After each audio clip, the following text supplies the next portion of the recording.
мысалға біреуді қатты өзгерген қаласаңыз сен басың қысып ауырады Оған бас бала жата аурудың ма? түрлері бар ғой әртүрлі. Иә, бала да жатады, оның басқа тағдыры бар ғой, сен оған ұсына аласың, өзің таңда деп еркіндік беруің керексің ішіңде ощущениеде.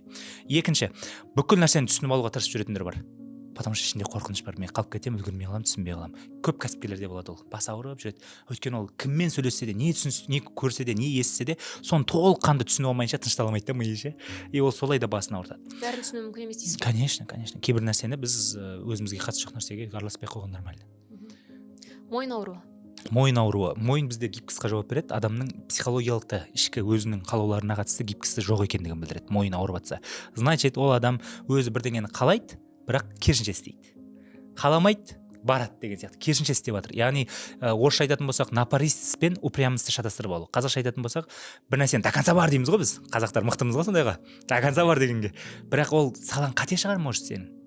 Менде ондай болған, строительный салаға кіріп кетіп, мен ойлағам, нөлден бастаймын, замдиректорға дейін бардым мен 3,5 жылдың ішінде.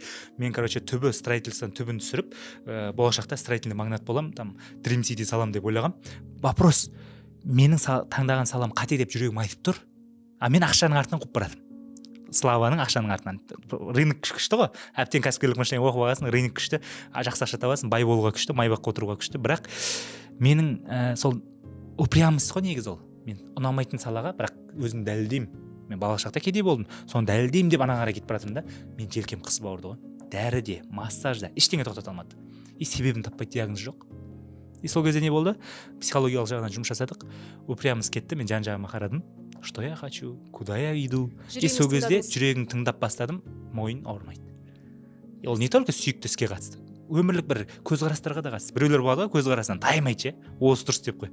Солардың мойны тез ауыратын болады.